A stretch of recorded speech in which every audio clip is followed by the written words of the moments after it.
बिस्मिल्लाहिर्रहमानिर्रहीम। Today topic is reproduction in rabbit. अब reproduction in rabbit में आपको अभी हम पढ़ चुके हैं रिप्रोड्यूस करता है, कोई बेबी प्रोड्यूस होगा।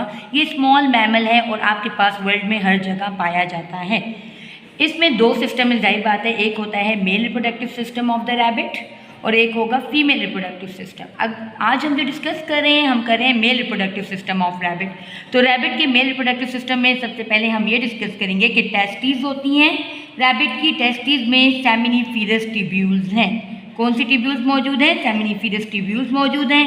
इसके अंदर स्पर्म बनता है, लेकिन स्पर्म कहाँ होता है? एक सीमन मटेरियल बनेगा जिसका नाम होगा सीमन, यानी स्पर्म प्लस वाटर, ये वो इसके अंदर प्रोड्यूस होगा। अब हमारे पास पेयर ऑफ टेस्टीज होती हैं। मेल के अंदर पेयर ऑफ टेस्टीज हैं जिसमें स्पर्म प्रोडक्शन होती है। ये देखिए, ये मैंने टेस्टीज का एक टेस्टी बनाई है, दिस इज़ द टेस्टी। और टेस्टीज के अंदर ये देखें आपके पास यहाँ नज़र आ रहा है, this is the seminiferous tubules. तो अगर हम यहाँ पर क्लियर करें तो ये हमारे पास टेस्टीज हैं और टेस्टीज में होती हैं सेमिनिफेरस ट्यूब्यूल्स।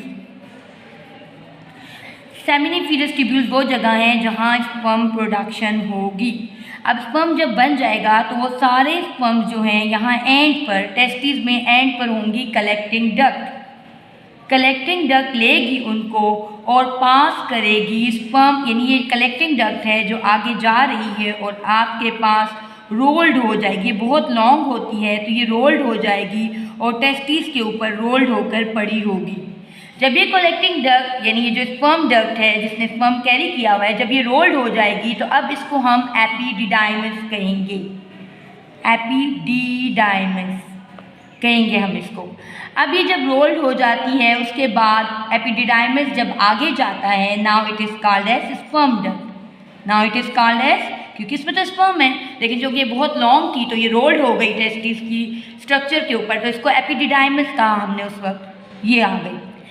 और जो यूरिनरी ब्लैडर है रिप्रोडक्टिव सिस्टम का, मेल का, रैबिट का, जो यूरिनरी ब्लैडर है वो आपके पास आगे ओपन होता है एक डक्ट में जिसको हम कहते हैं यूरीथ्रा। जिसको हम क्या कहते हैं? यूरीथ्रा। अभी जो स्पर्म डक्ट है ये क्या करेगी? ये आगे जाएगी और ये ज्वाइन करेगी यूरिनरी डक्ट को। मतलब ये तो यहाँ पर इस डक्ट को ज्वाइन कर रही है यूरीथ्रा को।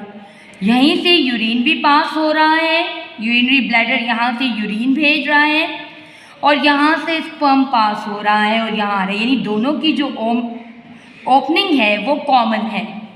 जब इन दोनों की ओपनिंग कॉमन है तो इससे तो, क्योंकि यूरिन एसिडिक होता है तो यूरिन अगर पास होगा तो स्पर्म पास नहीं होगा। ये स्पर्म डक्ट, ये देखिए स्पर्म लेकर जा रही है और यहाँ से देखिए यूरिनरी ब्लैडर यूरिन लेकर जा रहा है। तो दोनों एक वक्त में कभी भी पास नहीं होते। जिस वक्त यूरिन पास होता है उस वक्त स्पर्म पास नहीं होते।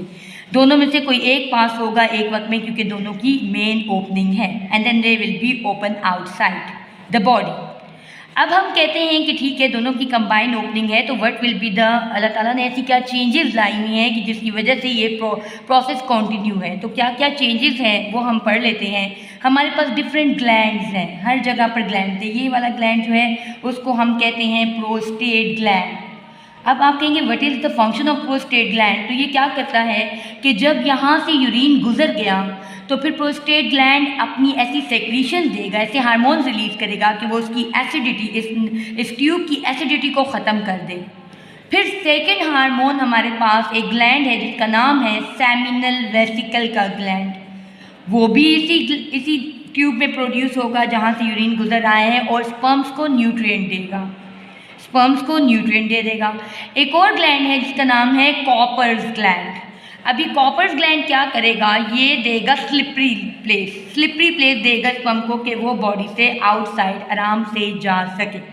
सो this is the material, semen is the material which is going out from the body. This is whole procedure I discussed you in detail कि दिस किस तरह स्पर्म बना, ट्यूब से गुजरा, यूरिन भी यहीं से गुजरता है, दोनों एक ही ट्यूब को ज्वाइन करते हैं यूरिथ्रा को। तो किस तरह वहाँ से ग्लैंड्स ने कवर अप किया उस सारे काम को, तो हमारे पास आखिर में सीमन प्रोड्यूस हो गया। What is semen? यानी स्पर्म के साथ वाटर आया। 10% स्पर्म होता है, 90% वाटर होता है। सेमिनल वेसिकल का फंक्शन था न्यूट्रिएंट देना, प्रोस्टेट का एसिडिटी को मेंटेन करना, एसिडिक लेवल को कम करना, और कॉपर्स का लुब्रिकेशन देना। And this was the structure of reproductive system of rabbit. Thank you so much. अगर आपको मेरी वीडियोज़ अच्छी लगी हों तो इनको सब्सक्राइब करें, लाइक करें और बेल आइकन को प्रेस करें। Thank you so much.